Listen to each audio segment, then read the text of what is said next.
Jayo kunja bihari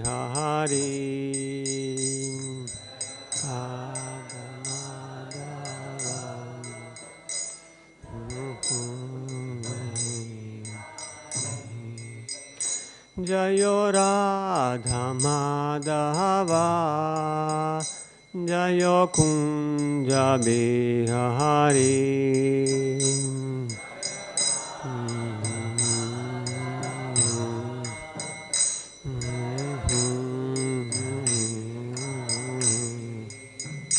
Jayo Gopi Janna Vallabha Jayo Giri Varadhari Jayo Giri Varadhari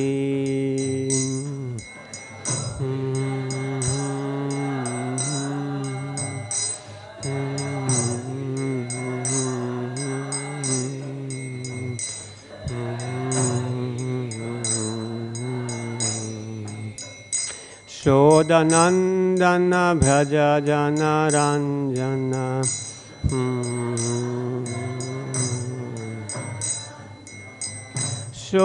Shodanandana Bhraja Jana Ranjana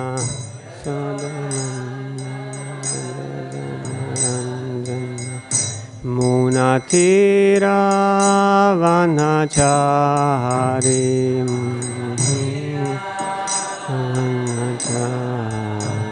Munatira Vanachari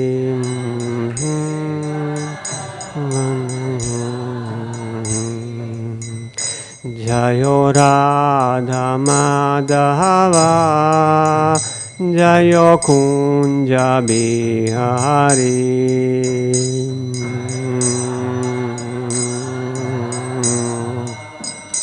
Jayo Kunja Bihari Jayo Radha Madhava Jayo Kunja Bihari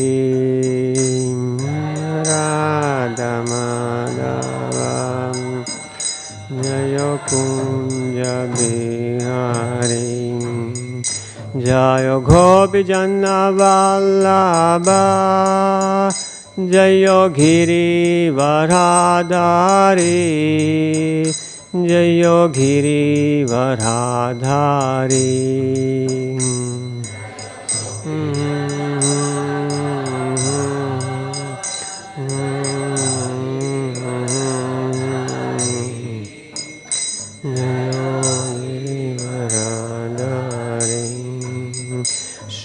Shodanandana Bhraja Jana Ranjana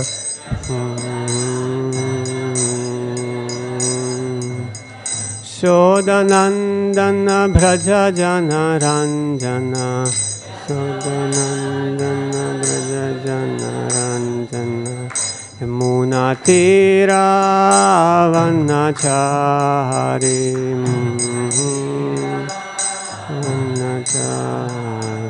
Munatira Vanachari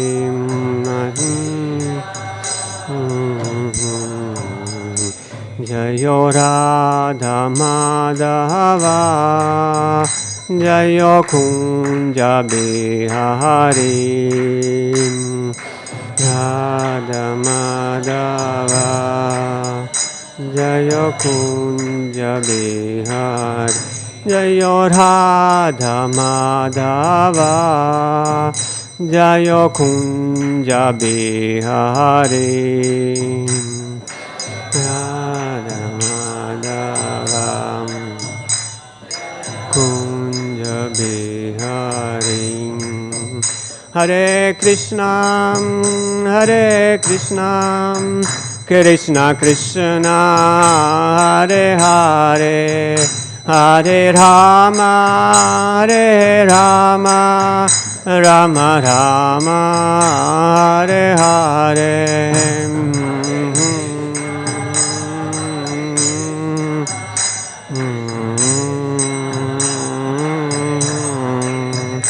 Hare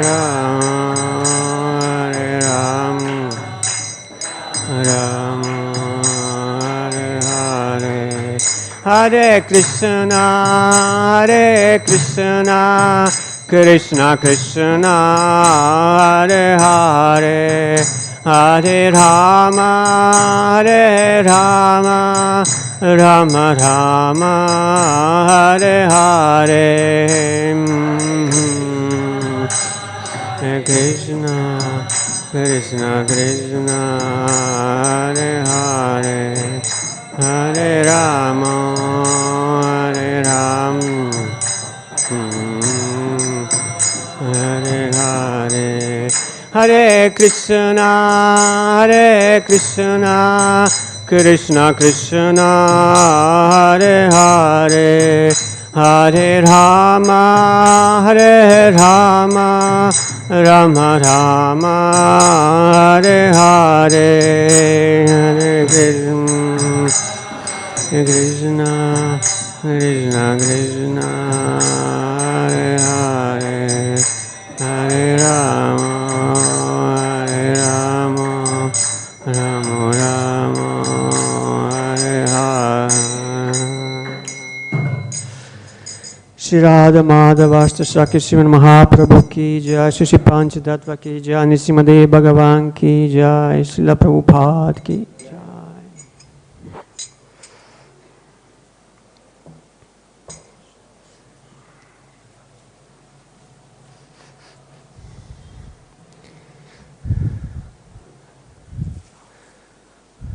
Hare Krishna. This morning we are reading from Srimad Bhagavatam, Canto 3, Chapter 12, Shloka 27.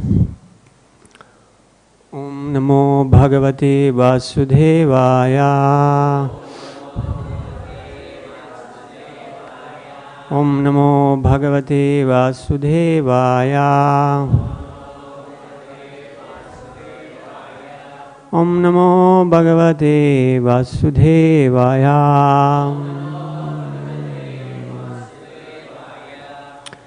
Chāyāyāḥ kardamo jajñe.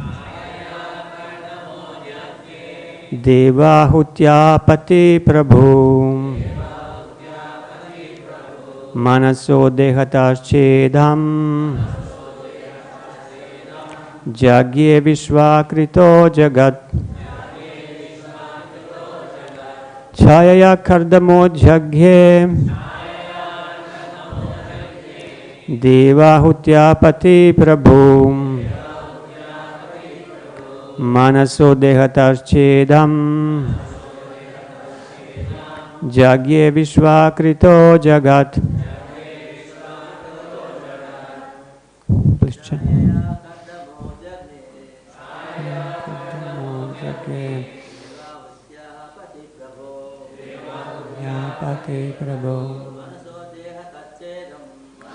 Dehataś cedaṁ.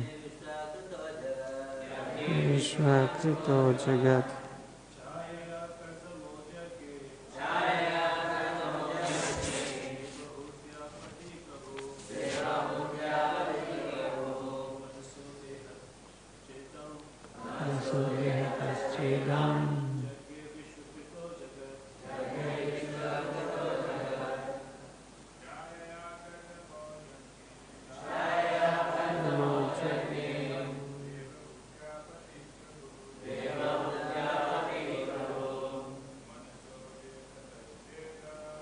So dehataś cedaṁ. Viśva-kṛto jagat. Vaishnavis. Kardamo jajñe. Devahūtyāḥ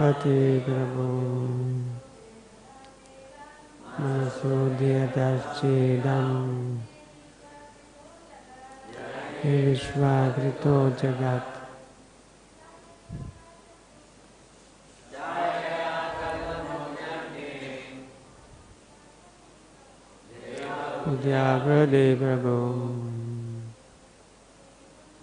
So dehataś cedaṁ. Jajñe viśva-kṛto jagat. Chāyāyāḥ, by the shadow.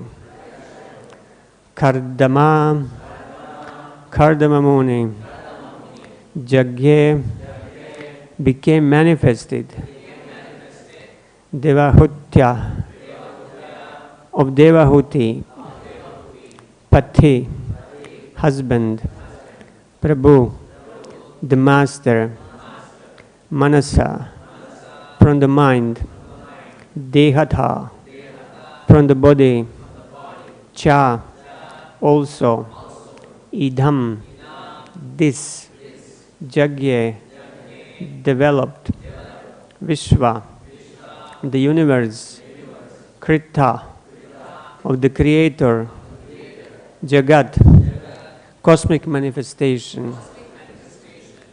Translation and purport by His Divine Grace, A.C. Bhaktivedanta Swami Srila Prabhupada. Sage Kardama, husband of great Devahūti, was manifested from the shadow of Brahmā. Thus all became manifested from either the body or the mind of Brahmā. Purport. Although one of the three modes of material nature is always prominent, they are never represented unalloyed by one another. Even in the most prominent existence of the two lower qualities, the modes of passion and ignorance, there is sometimes a tinge of the mode of goodness.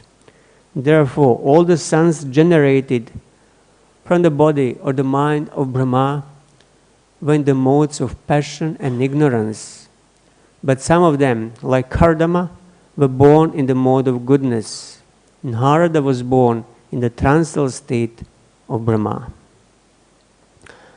Om Jnanatimirandasya Jnananjana Shalakaya Chakshur Unmilitam Yena Tasmai Shri Gurave Namaha Nama Om Vishnupadaya Krishna Prishtaya Bhutale Srimate Bhakti Vedanta Swamini Namine Namaste Saraswati Deve Gauravani Pracharine Nirvishesha Shunyavadi Paschatya Deshatarine He Krishna Karuna Sindho Dina Bandho Jagatpate Gopisha Gopika Kanta Radha Kanta Namostute Tapta Kanchana Ghorangi Radhe Vrindavaneshwari Vrishabhanu Sute Devi Pranamami Hari Priye Namo Mahavadanyaya Krishna Prema Pradhayate Krishna Krishna Chaitanya Namne Gaurat Vishe Namaha Jai Shri Krishna Chaitanya Prabhu Nityananda Shri Advaita Gadadhar Shivasadi Ghora Bhakta Vrinda Hare Krishna Krishna Krishna Hare Hare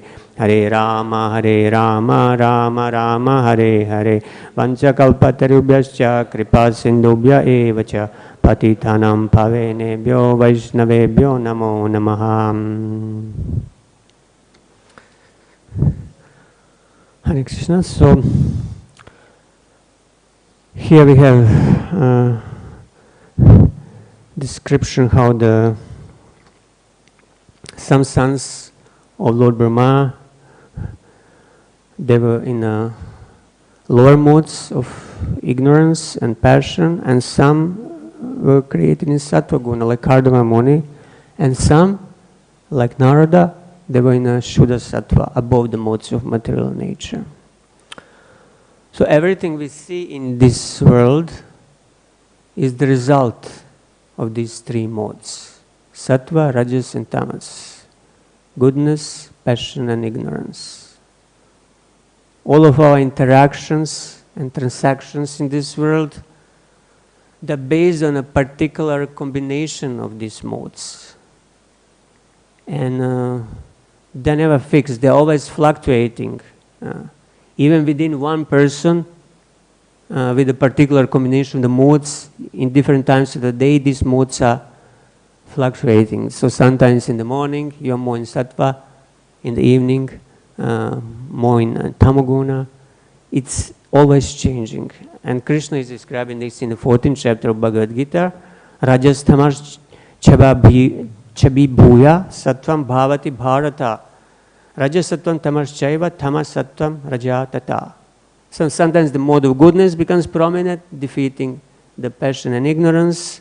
Sometimes the mode of passion defeats the ignorance and goodness. And sometimes the ignorance defeats the goodness and the passion.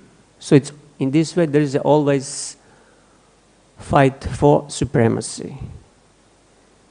So although one mode, one guna, may predominate most of the times, another mode can at certain times exert its influence.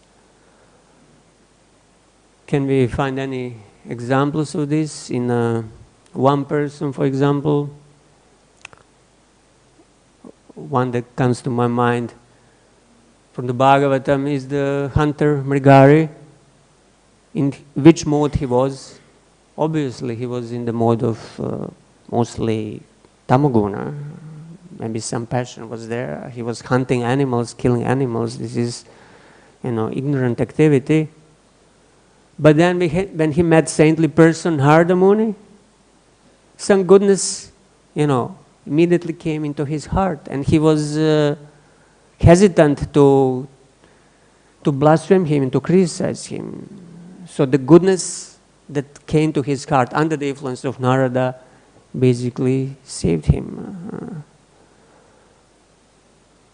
Another that comes to my mind was Nawab Hussain Shah, who was the ruler of Bengal, Muslim ruler of Bengal, who was known as very cruel. So obviously he was in Tama and Rajaguna. But then when his associates told him that Lord Chaitanya Mahaprabhu is a great saint and he's going from through West Bengal, he's going to Vrindavan and many people are following him, somehow Nawab, he didn't feel envious, and under the influence of mode of goodness, he said nobody should stop him. So he didn't exert at that particular occasion his lower nature, being inspired by the law within, and the mode of goodness helped that. And also in the common day life, those who are book distributors, on the street, there are homeless persons, and I've seen also homeless persons. They are mostly, especially in the West, in America, they are quite much in ignorance, in tamoguna. But sometimes that homeless person, he comes and he gives a donation. Obviously, it means that that moment, the mode of goodness came into his heart, and he was inspired from within to give a donation. Although he doesn't want a book, he gives $100 or something. And vice versa.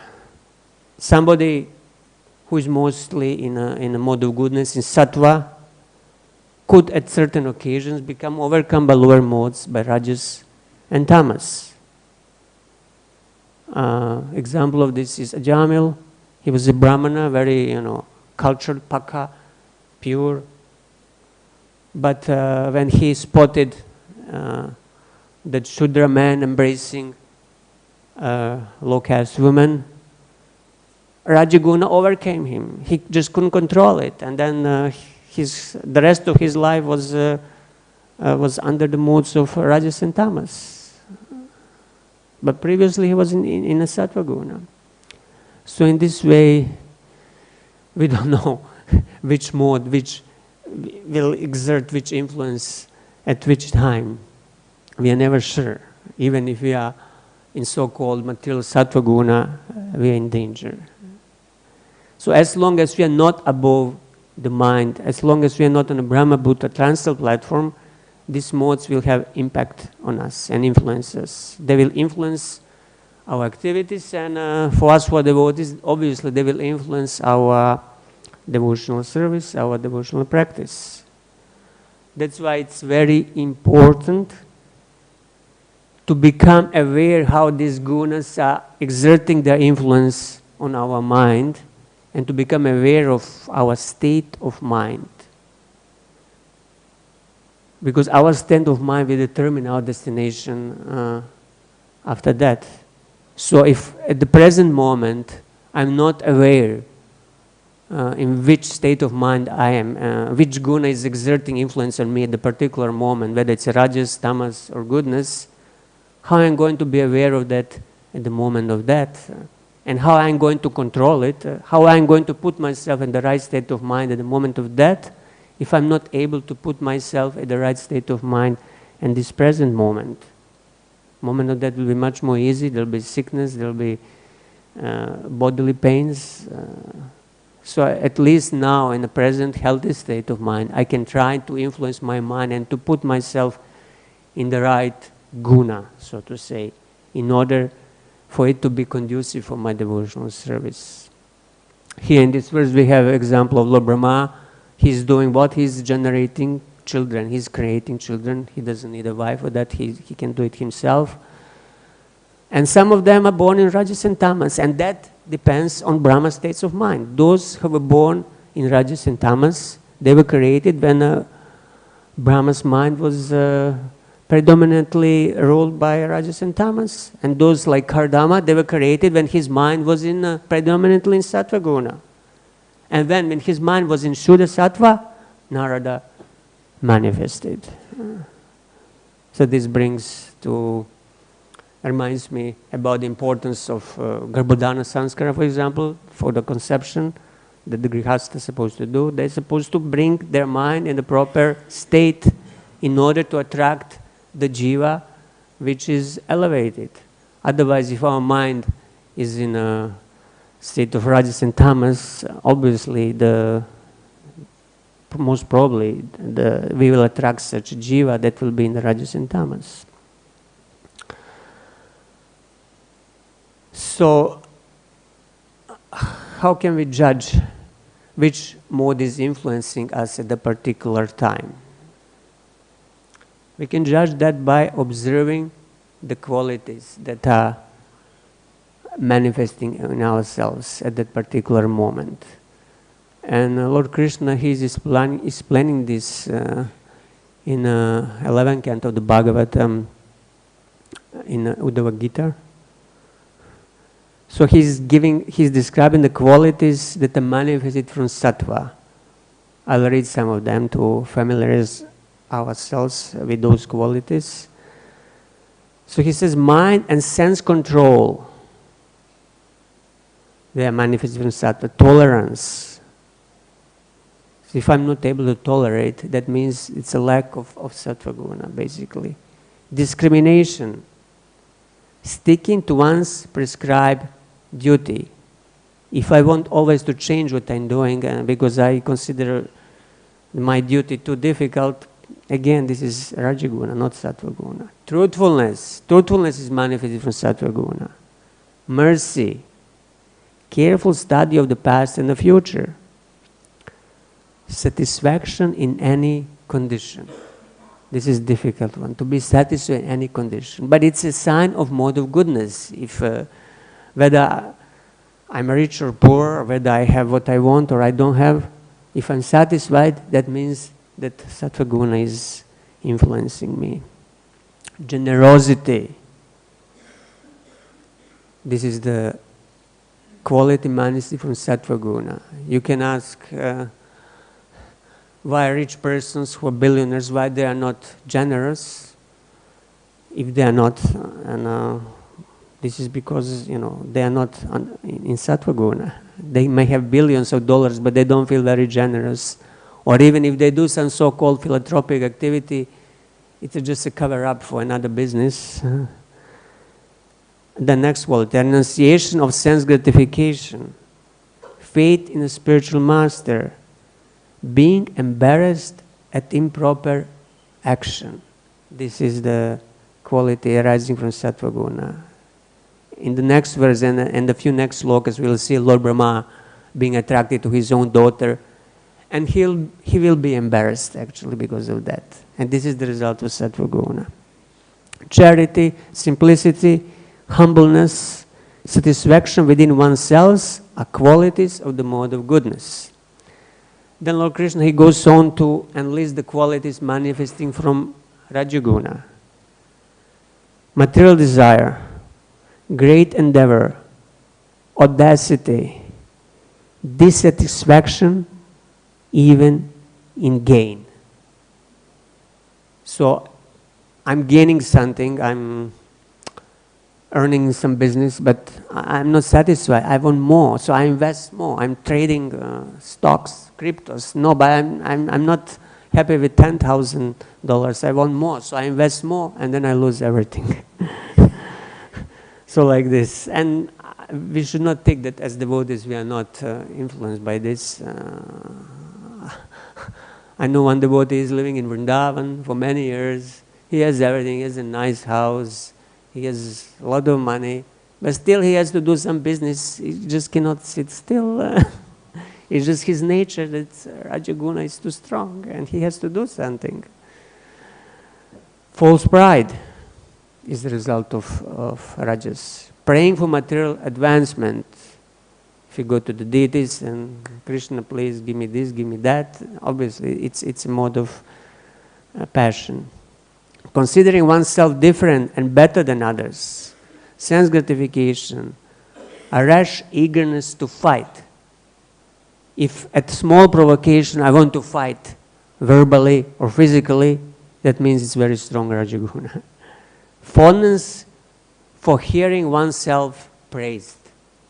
This is also influence of Rajaguna. I want to hear my glories. The tendency to ridicule others, to put others down, because then I will, basically lift myself up if I put others down. Advertising one's own prowess and justifying one's actions by one's strength are qualities of the mode of passion. So if we notice that we possess any of these qualities at certain time, we should conclude that we are under the influence of mode of passion.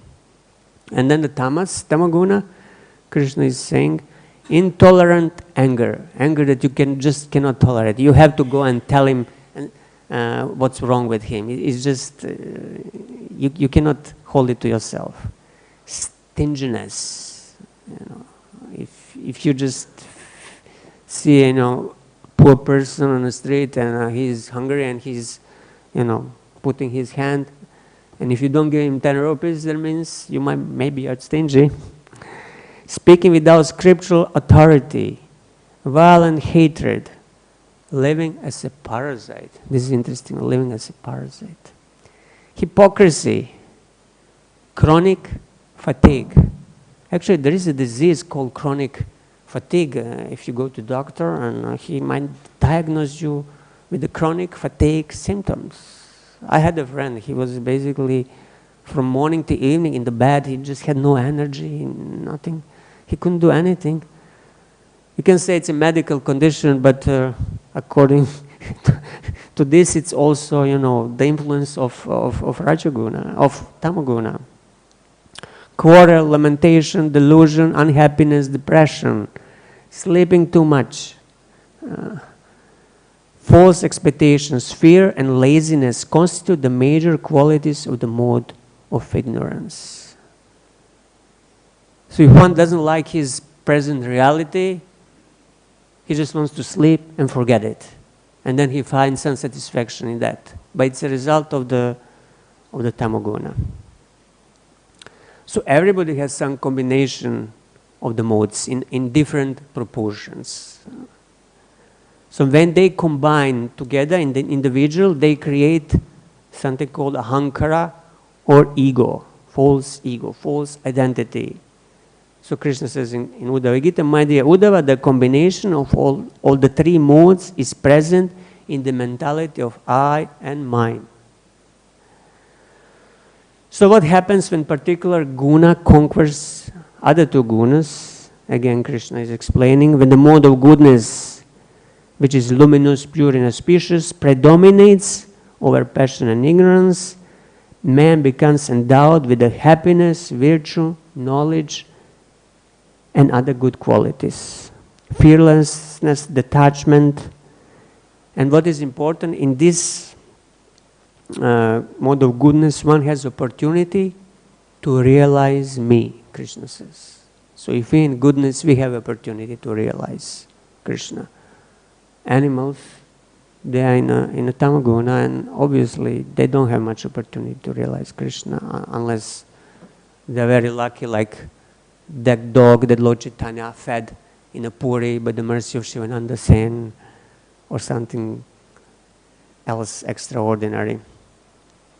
And then Krishna explains, when the mode of passion which causes attachment, separatism, and activity conquers ignorance and goodness, man begins to work hard to acquire prestige and future. So hard work is a symptom of Rajaguna. And anxiety, struggle, and stress are always there. You feel pushed to work hard and to achieve. You want to become achiever and successful man in this world. And that results in unsteady perplexity of the mind. The mind becomes confused because sometimes you work very hard and then there are no results, and then you are perplexed. And the mind is basically always unsteady. And then Krishna continues, when the mode of ignorance conquers passion and goodness, it makes one foolish and dull. Falling into lamentation and illusion, a person in the mode of ignorance sleeps excessively, indulges in false hopes, and displays violence towards others. He is unable to concentrate his attention, his mind is ruined and manifests ignorance and depression. So depression, sadness, all these sort of mental disturbances and illnesses, they are a result of tamaguna. So basically we wish to elevate ourselves to the mode of goodness and not downgrade or degrade ourselves to rajas and tamas. So where these modes are fighting their battle for predominance, what is the battlefield? The battlefield is our own mind. And mind is also the focal point of all spiritual practice and focal point of yoga practice as well. So in Patanjali Yoga Sutra, Patanjali Muni, he describes yoga in the very second sutra. He says, yoga chitta vritti nirodha. He says the yoga is stilling of the changing states of mind. Nirodha is cessation, stilling or stopping. And vritti is a constant permutations of the thoughts and emotions that come and go in our mind. Constant changes and permutations of the states of the mind. And what is citta? Citta is a subtle internal body which consists of 3 layers, as we know: intelligence, ahankara, ego, and manas, the mind. But sometimes the word citta is also used just for the mind.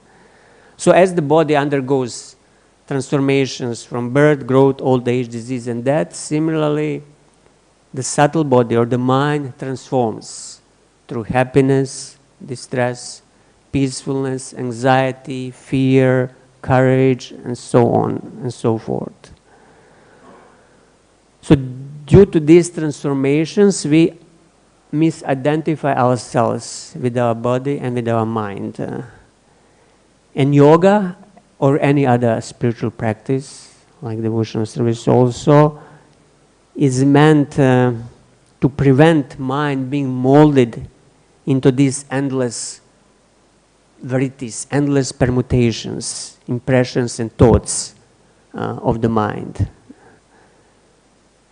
Conditioned soul can be compared like a man sitting in front of a big screen, and the movie is going on there, and he is completely absorbed in it, in the drama, and he completely forgets who he is, what is he doing, because these constant verities, constant pictures on a big screen are coming and going, and you are completely identified with it, forgetting your own identity.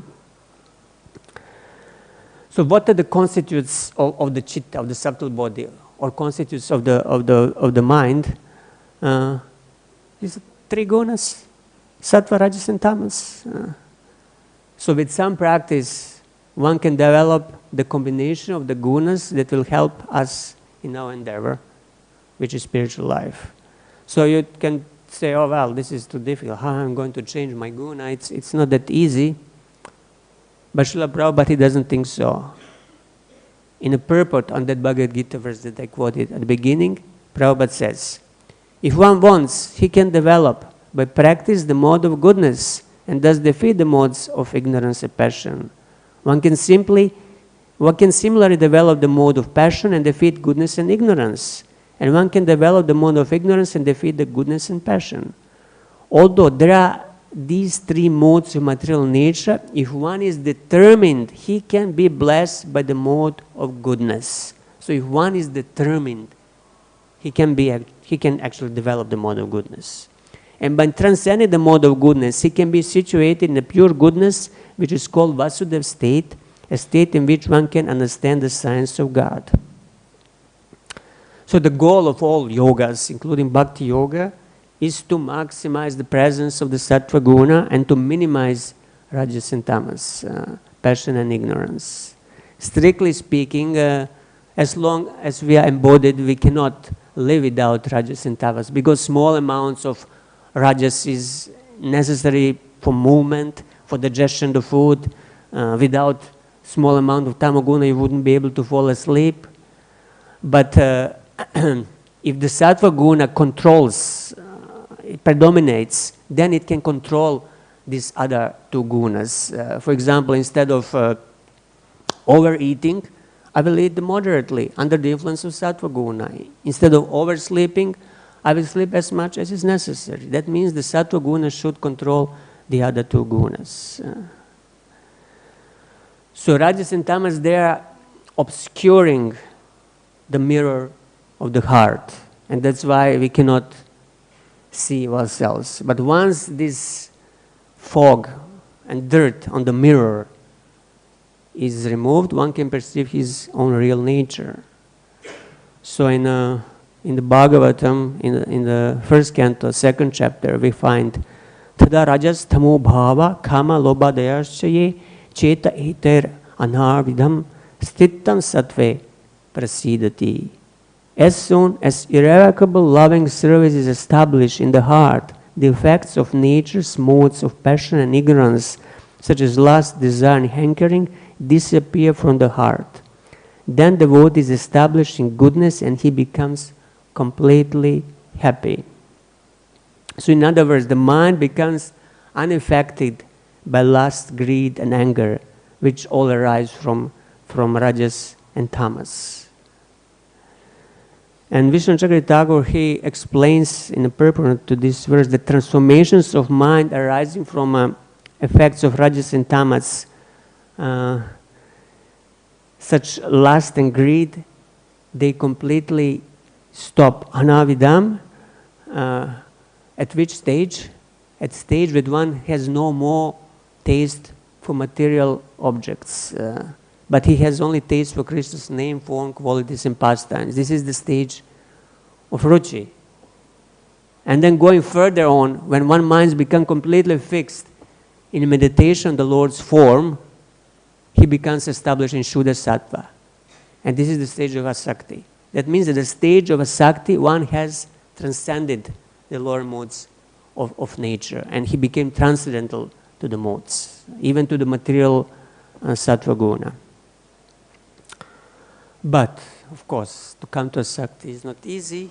Before we come to it, we have to struggle a lot with these gunas, so it's helpful to recognize different states of mind in order to be able to cultivate the favorable ones, in order to be able to come first to the material mode of goodness.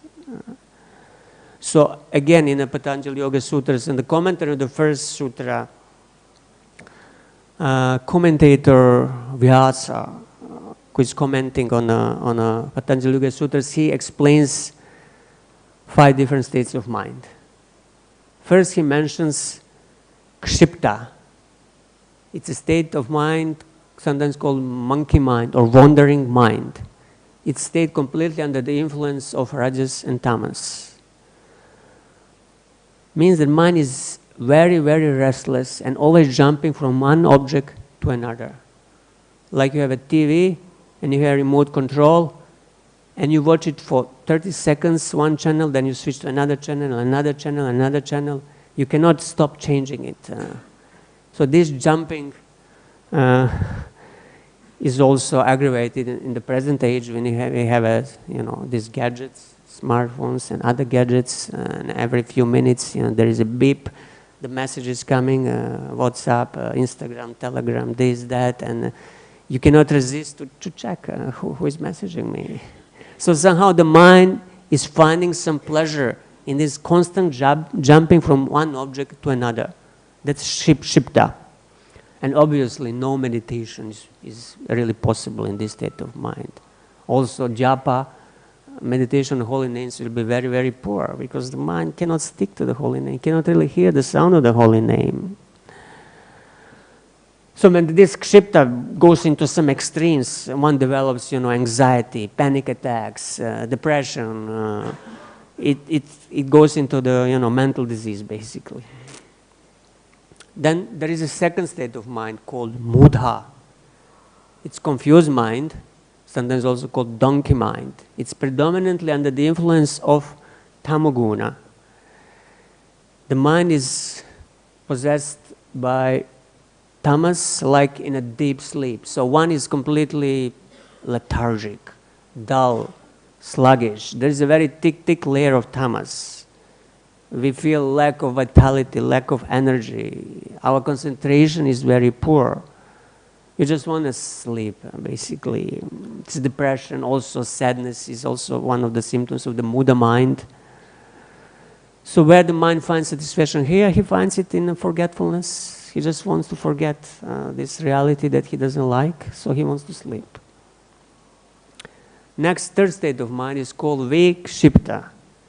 It's a distracted mind or butterfly mind, predominantly influenced by mode of rajas. In comparison to the first state, kshipta, where one cannot concentrate for any amount of time on anything longer than 10 seconds, here, for some time, you can actually concentrate. If you're a student and you want to study, you can do it actually. For a few hours, you really, concentrate and study, but it requires lots of effort. You're under a lot of stress, under a lot of tension. There is, tension underneath. You're not relaxed. You're tense. And this lasts for some time, but then after some time, you feel so tired that, you go flat and you just want to enjoy and do something else. So you can concentrate for a certain amount of time, but because the mind is still predominantly influenced by rajaguna, you cannot keep it for very long. So obviously, we can chant in this state for some time, but after some time we get tired also. Sometimes you see devotees very physically kind of chanting strongly, very hard. You see actually how tense they are. That means they're trying to concentrate, but still because the rajas is so strong, it requires physical effort. It's not really, very peaceful state.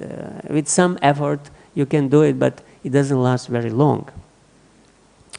So there is this, obviously it's very difficult also to do yoga meditation in this state. But there is a state that is higher than this. It's called ekagra. It's sattvic mind that is predominantly influenced by sattva guna, by mode of goodness. Ekagra means one-pointed mind. This is the state in which all inner chatter, inner noise has calmed down. And mind is very, very peaceful. In this state of mind, you can bring your complete attention without much effort. You're very, very relaxed. It's a very light state of mind. You're mindful, you're present in the present. You're not hankering for something in the future. You're not thinking about the past and lamenting. There is a clarity. There is even some intuition. It's very easy to focus. You just start chanting and immediately the mind just goes to the holy name. So this is ekagra, one point in mind. And this is the state of the mind we aim to achieve. State of the mind predominantly in the mode of goodness. And above ekagra, there is a transcendental state called niruddha. It's a fully focused, restrained mind. It's a mind completely absorbed in the object of meditation. It's basically samadhi. It's beyond the gunas, and it's very high state. So obviously, proper meditation is possible only in ekagra and niruddha stages.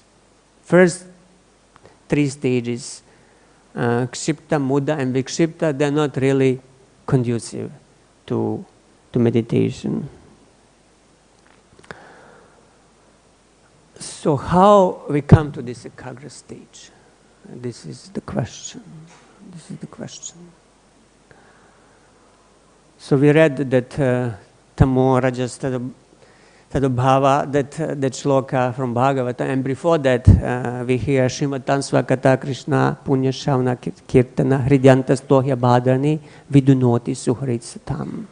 So by giving oral reception, by developing urge, desire to hear about Krishna and chant about Krishna, Krishna is the well-wisher in the heart. He is cleansing these two lower gunas and their influences from the heart.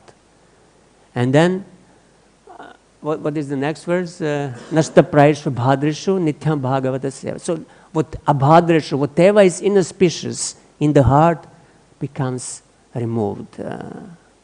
And irrevocable devotional service becomes established in the heart. So, Krishna is the one who is cleansing these lower gunas from our heart once we develop desire to hear and chant about Him. Once we try very sincerely to focus our mind on Him. So how does this happen? Srila Jiva Goswami, he explains in Bhakti Sandarbha.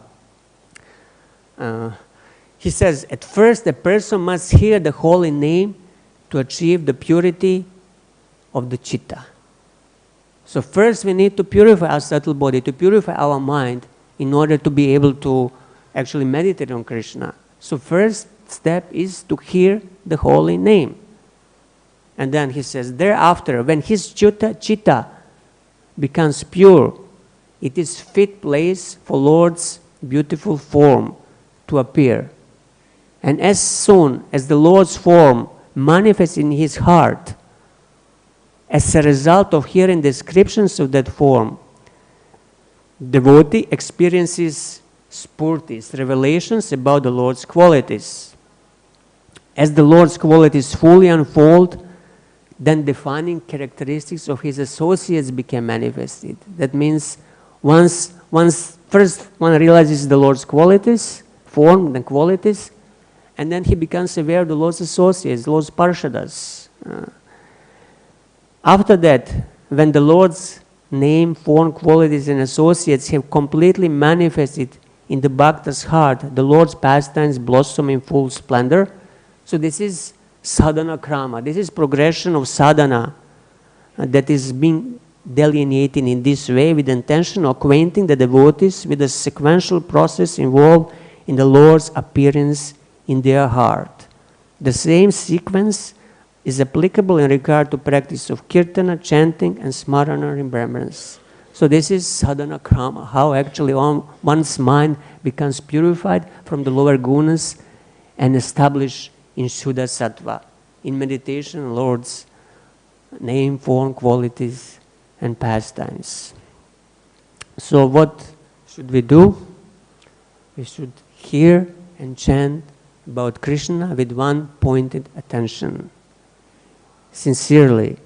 And then by the Lord's grace, these rajas and tamas and their influences and effects will be removed from our heart, and we'll be able actually to focus on the Lord. So we just have to have some desire, to put some energy, but also we should be aware, in which state of the mind I'm at the moment. Am I influenced by Rajaguna? If I'm rushing somewhere and doing something very mindlessly, maybe I should stop for a moment, slow down a little bit, and see, this is increasing rajas in my mind. Maybe I should, calm down a little bit and try to be more sober and focused. Yeah, like this. So, if you have any, I think I'll stop here now. There are 10 more minutes. If you have any questions, yes, Prabhu. Is there a mic?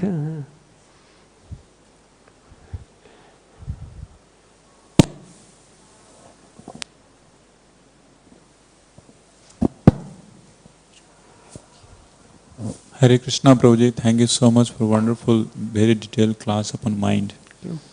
Prabhuji, you were telling about after remembrance comes the qualities when the Lord gets. So what is that technical term we call spurti?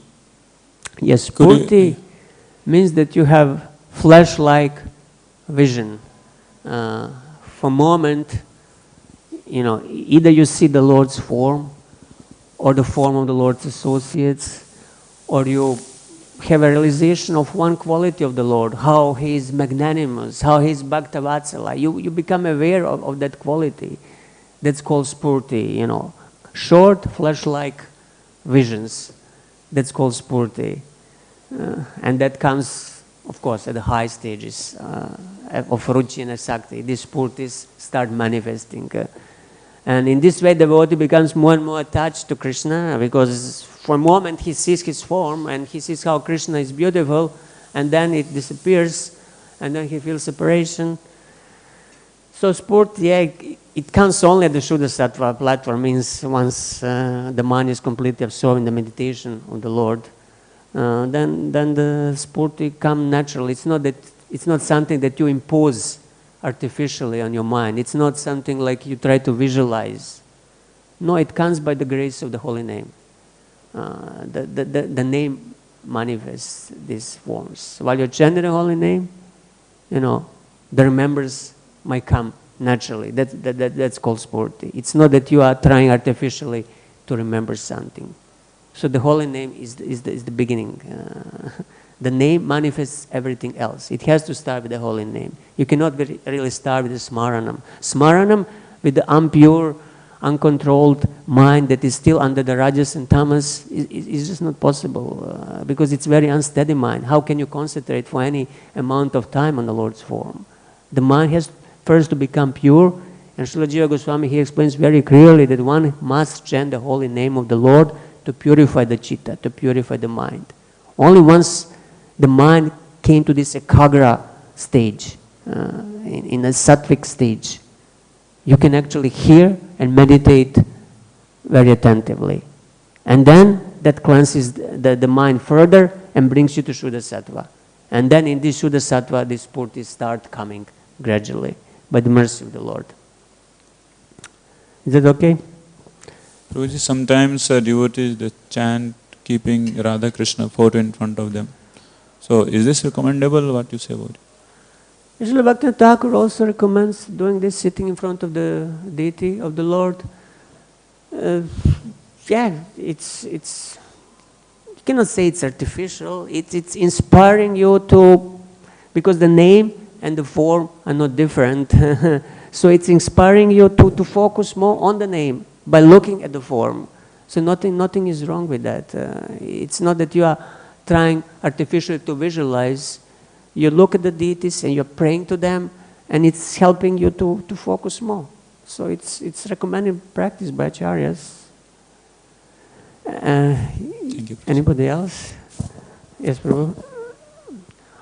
Okay, he had in the back actually, but you can start and then in the back. Yeah. Okay. So Prabhuji, what is the most deciding factor, which mode is predominance, in particular person? Mm-hmm. Like his previous karmas or some sanskaras, or his external things, which is more deciding factor on this? Deciding in which affects more, his previous karmas or sanskaras, which one person is affected by a particular type of mode and one person is affected by different. So how this decide? Yeah, this combination of the modes we acquired in previous lifetimes. This is how our subtle body was formed. And we are born with this combination, and generally it says, unless one is really Brahminical, generally we are born with the lower modes. So the previous life sanskaras, previous activities are manifested at the present moment. But still you can change it if one is determined. This is what Srila Prabhupada says. If one is determined, he can change it. It's not that you have to stay with this combination of modes eternally till the end of life. No, you can change it in this life. This is the whole purpose of spiritual practice, that you actually change your default combination of the gunas and to raise above the gunas. But you cannot immediately, from tamas and rajas jump to Shuddha Sattva. No, you first have to elevate to the material mode of goodness, because the material mode of goodness is favorable for meditation and for spiritual practice. And then from material mode of goodness, you can actually come to transcendental Shuddha Sattva level. So whether we are born with the tamas, rajas or sattva predominant, it doesn't matter. It matters. It's helpful to be born in goodness. But even if we are not, we can come to goodness if we are really sincere. If we have the mercy of Krishna and devotees, and we take up the practice of Krishna consciousness, we can actually develop the mode of goodness and be elevated through that.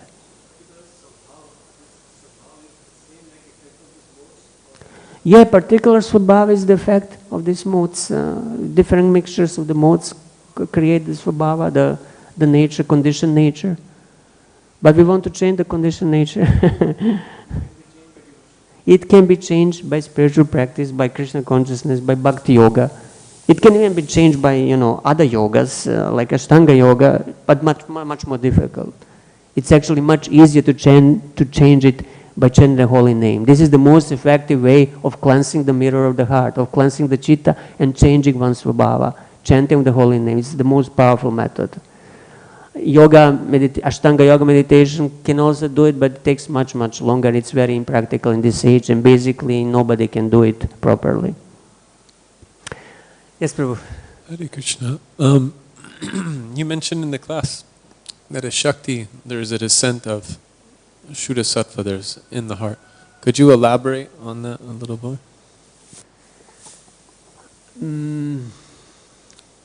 So when the mind, this is what Srila Vishnu Thakur describes on the comment on that verse. When the mind is fully absorbed in the meditation on the form of the Lord, which is in itself Shuddha Sattva. The Lord's form is pure goodness above the modes. So your mind is completely fixed on that Shuddha Sattva form, the Lord.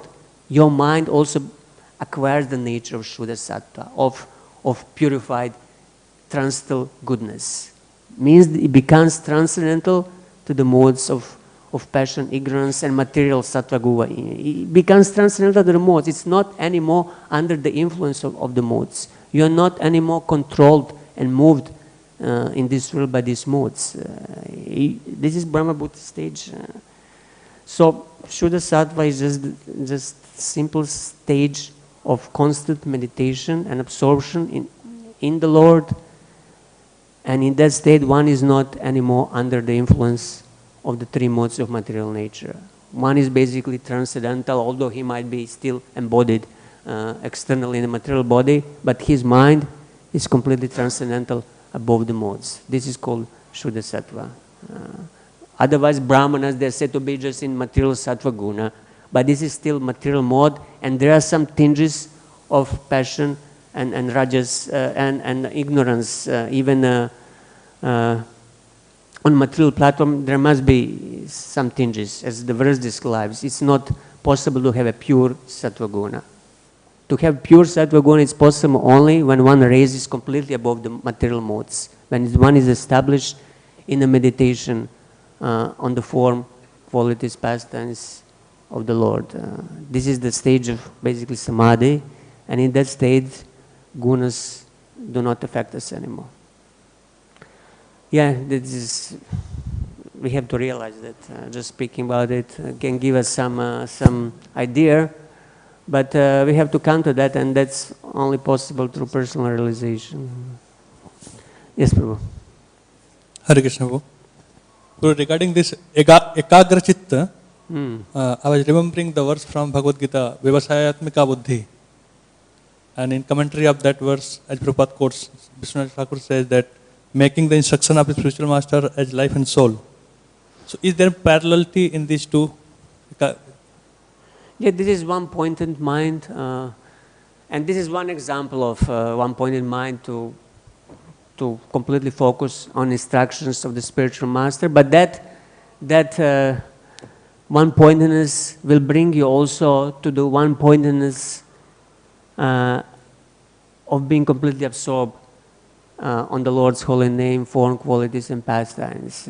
So it's slightly different meaning in that particular, but it leads to the same.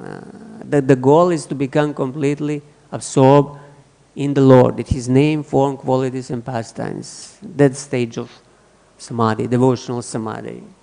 And then we are above the modes, and we are not controlled anymore by the modes. And then what happens is, what was it? Stitam, stitam shuddha prasidati. One becomes completely satisfied. Stitam sattva prasidati.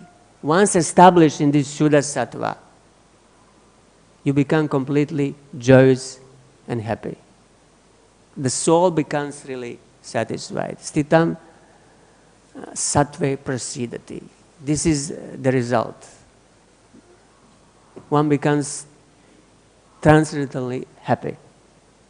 So, actually, Guru, I was thinking that when we take the instruction of the spiritual master seriously and execute it, then Guru becomes pleased. Then yasya prasadat, Bhagavad prasad, that verse is there. So automatically everything will follow. This is what I was thinking. So how correct it is? Yeah, this is correct. But the mercy of the spiritual master and Krishna, one becomes raised to this platform, to this platform of Shuddha Sattva. And but we also have to put some effort in sadhana also. So it's a both kripa and sadhana. So sadhana means our own effort to hear and chant about the Lord, and this is also the instruction of the spiritual master. And then by the mercy of the Guru and Krishna, one becomes established in transcendental sattva gunas, stitam sattva prasidati, and then we become fully happy.